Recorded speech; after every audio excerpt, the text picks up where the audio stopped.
বিসমিল্লাহির রহমানির রহিম। সম্মানিত দেশবাসী, আপনারা দেখতেছেন পরিবহন মন্ত্রী শাহজাহান খান বলতেছে খালেদা জিয়ার বাড়িতে খাদ্য এবং এ, পানির লাইন, বিদ্যুৎ লাইন সব বন্ধ করে দেওয়া হবে। এমনকি পানির লাইন, বিদ্যুৎ লাইন বন্ধ করে দিয়েছিল, কিন্তু তা ঠিক রাখতে পারে না।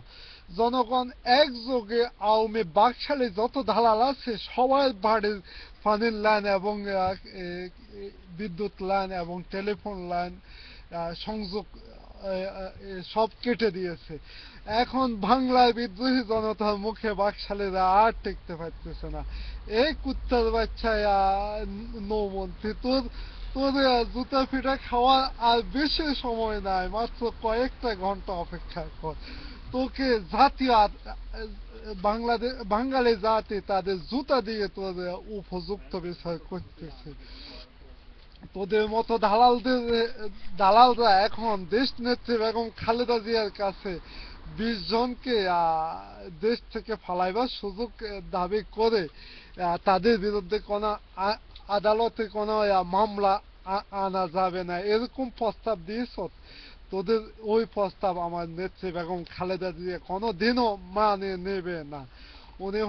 উনি এমনকি তার কলিজার টুকরা আরাফাত রহমান কোকোকে পর্যন্ত দাফন দিয়েছে তোদের কারণে, তোদের মতো ঘাতকদের কারণে। সেই দিন নিজে দাফন হয়েছিলেন বীর নবাব সিরাজউদ্দৌলা, সেরকম আজ বীর আরাফাত রহমান ঠিক মায়ের কথা চিন্তা করে তাকে নিজকে পৃথিবী থেকে সরে দাঁড়াতে হয়েছে।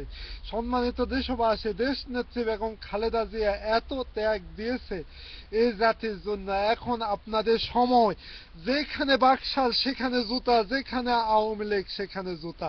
আপনারা সবাই তাদের বাকশালে দালালদের বাড়িতে টেলিফোন লাইন এবং বিদ্যুৎ লাইন কেটে দেন এবং দেশদ্রোহী সন্ত্রাসীদেরকে এখন জুতা পিটা করে দেশের মাটি থেকে হটান।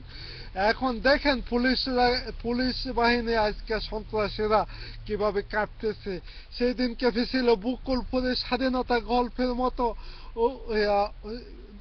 দেশদ্রোহী রুস্তম, ঠিক সেভাবে আজকে পুলিশ বাহিনী কাটতেছে। পুলিশের আইজি পুলিশের আইজি এবং র্যাবের আইজি, আজকে তোদের মুখে বড় কথা নাই কেন? মুখে কি তালা দিয়েছ? এখন সাহস থাকলে ফালাইবার পর্যন্ত জায়গা পাবে না। এখন দেশপ্রেমিক জনতা তোমাদেরকে উপযুক্ত বিচার করবে, এই বিচারের অপেক্ষায় বাংলাদেশের 16 কোটি নাগরিক তাকিয়ে আছে তোদের বিচারের দিকে। এই বলে আজকের মতো বিদায় নিচ্ছি। খোদা হাফেজ। দেশ নেত্রী জিন্দাবাদ, তারেক রহমান জিন্দাবাদ।